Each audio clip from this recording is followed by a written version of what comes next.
आजच्या डेलोला जर ब्रेकआउट गेला तर उद्या मार्केटमध्ये एक शार्प फॉल आपल्याला पाहायला मिळू शकतो आणि मला असं का वाटतं हे डिटेल टेक्निकल अनालिसिस सोबत आजच्या व्हिडिओमध्ये मी तुमच्यासोबत डिस्कस करणार आहे.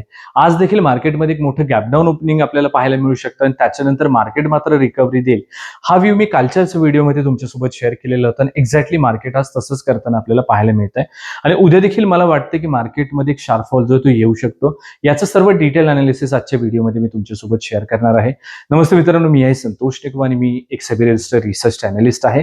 माझ्या प्रत्येक व्हिडिओच्या माध्यमातून इन्स्टिट्यूशनल व्हॉल्यूम बेस्ड अनालिसिस माझा प्रयत्न असतो तुमच्यासोबत शेअर करण्याचा. त्यामुळे जर तुम्ही नवीन असाल, अजून सबस्क्राईब नसेल केलेलं तर चॅनलला नक्की सबस्क्राईब करा आणि व्हिडिओजला एंडपर्यंत पाहत राहा.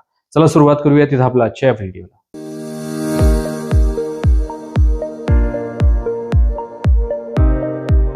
व्हिडिओला इथं आपण सुरुवात करत असतो निफ्टी आणि बँक निफ्टीच्या माझ्या उद्याच्या दिवसाच्या प्रेडिक्शन सोबत आणि लेव्हल सोबत.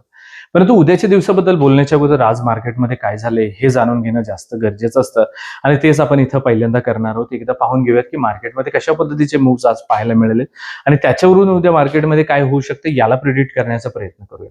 सर्वप्रथम तर मित्रांनो, काल मी तुम्हाला ऑलरेडी सांगितलेलं होतं की मार्केटमध्ये गॅपडाऊन ओपनिंग होऊ शकते, ती झालेली पाहायला मिळते. गॅपडाऊन ओपनिंग जरी झाली तरी पॅनिकनेसमध्ये लोकांना वाटेल सेल साईडला जाईल, पण मार्केट असं होणार नाही. मार्केट रिकव्हर करेल हे देखील सांगितलेलं, तसं देखील झालेलं पाहायला मिळतं.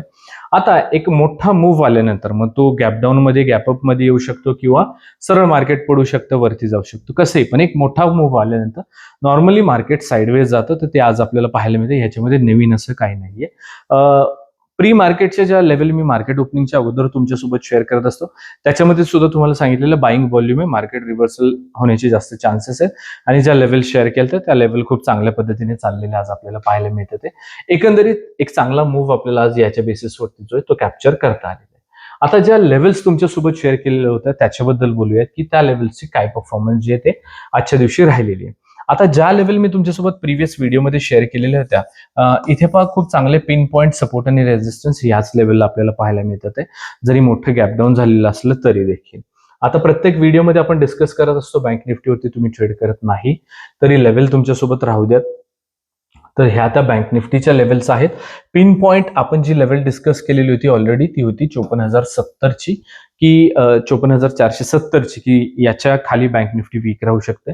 पूर्ण दिवसभर इथं याच रेंजमध्ये बँक निफ्टी पाहायला मिळते आणि थोडीशी साईडवेज देखील पाहायला मिळते, परंतु ह्या लेवलच्या खाली म्हणजे निगेटिव्हच पाहायला मिळतं. म्हणजे ओव्हरऑल आपल्याला बँक निफ्टीवरती सुद्धा ज्या आपण लेवल डिस्कस केल्या त्याचा सुद्धा चांगला परफॉर्मन्स आपल्याला जो आहे तो पाहायला मिळत आहे. आता एकदा टेक्निकल अनालिसिस काय राहणार आहे उद्याच्या मार्केटचं ते पहिल्यांदा एकदा डिस्कशन करून घेऊयात आणि मग पुढे व्हिडिओमध्ये जाऊयात. बँक निफ्टी दोन्हीचं अनालिसिस मी शेअर करत असतो लेवल सोबत. भलेही मला माहिती आहे की 90% लोक निफ्टीवरतीच ट्रेड करतात, बँक निफ्टीवरती करत नाहीत. परंतु बँक निफ्टीच्या ज्या बँक निफ्टीमधले लिस्टेड काही स्टॉक्स निफ्टीमध्ये सुद्धा आहेत, त्याच्यामुळे बऱ्याचदा बँक निफ्टी एक अर्ली इंडिकेशन देत असते आपल्याला निफ्टीमध्ये येणाऱ्या मूव्हची. त्याच्यामुळे आपल्या प्रत्येक व्हिडिओमध्ये आपण त्याच्याबद्दल सुद्धा डिस्कशन करत असतो. बँक निफ्टीबद्दल बोलूयात पहिल्यांदा. तर बँक निफ्टीची जी ओपन प्राइस होती कालच्या डेली कॅन्डलची, एक्झॅक्टली आज इथूनच एक रिजेक्शन आलेलं आपल्याला पाहायला मिळते आणि हे एक चांगलं साईन आहे. मी जे तुम्हाला ट्रेंड इंडिकेशन करतोय त्याच्याबद्दल किंवा उद्याच्या दिवसाचं आपलं जे प्रोडिक्शन आहे त्याच्यासाठी की इथून एक रिजेक्शन आलेलं आपल्याला पाहायला मिळतं. या डेलो जर उद्या ब्रेकडाऊन गेला, ज्यांनी मी व्हिडिओची सुरुवात केली होती की डेलोला जर ब्रेकडाऊन गेला तर एक शॉर्टफॉल पाहायला मिळू शकतो, तर तो व्ह्यू इथं ऍक्टिव्हेट होऊन जाईल. बँक निफ्टीवरती एक शॉर्टफॉल आपल्याला अपेक्षित राहणार आहे. आता निफ्टीला मागच्या बऱ्याच दिवसांपासून आपण डिस्कस करतोय की सपोर्ट क्रिएट झालेला आहे, परंतु आज पहा एक मोठी गॅपडाऊन ओपनिंग आपल्याला आलेली पाहायला मिळते. एक्झॅक्टली त्याच सपोर्टला एक रेजिस्टन्स क्रिएट झालेला जो तो आता सध्या आपल्याला पाहायला मिळते. थोडक्यात काय तर हा असा एक ब्रेकडाऊन, एक रिटेस्ट, आणि जर का याला उद्या ब्रेकडाऊन गेला डे लोला तर ब्रेकडाऊन रिटेस्ट वाला सेटअप तयार होईल आणि इथून एक शार्पफॉल मार्केटमध्ये अपेक्षित राहील, असा उद्याच्या दिवसाचा माझा व्ह्यू राहणार आहे. आता तुम्हाला प्रत्येक व्हिडिओमध्ये हे देखील सांगत असतो मी की मार्केटचं प्रिडिक्शन करणे एक वेगळी गोष्ट आहे आणि ऑर्डरला एक्झिक्यूट करणे एक वेगळी गोष्ट आहे, कारण की प्रिडिक्शनच्या बेसिसवरती आपण ऑर्डर एक्झिक्यूट करू शकत नाही, त्या नेहमी लेवलच्या टेक्निकल अनालिसिसच्या बेसिसवरती केल्या जातात. त्यामुळे माझा जो व्ह्यू आहे त्या लेवल तर तुमच्यासोबत शेअर करणारच आहे. अपोजिट डायरेक्शनच्या लेवल सुद्धा बॅकअप म्हणून प्रत्येक व्हिडिओमध्ये तुमच्यासोबत मी शेअर करत असतो. या लेवल कुठलेही राऊंड अप लेवल्स नाहीये, त्यामुळे तुमच्या त्या लक्षात राहत नाहीत. त्यामुळे ह्या सर्व लेवल तुमच्या चार्टवरती असणं गरजेचं आहे. लेवल 4 दोन्ही इंडेक्स सोबतच्या आणि दोन्ही साईडच्या ह्या इम्पॉर्टंट रिव्हर्सलच्या लेवल्स असतात. त्यामुळे ह्या लेवल तुमच्या चार्टवरती असणं गरजेचं आहे. समजा हा रेझिस्टन्स मी डिस्कस केलेला असेल, याच्या वरती निफ्टी बँक निफ्टी बुलिश राहू शकते. तर लक्षात घ्या किमान 5 मिनिटाची कॅन्डल याच्या वरती क्लोज व्हायला हवी.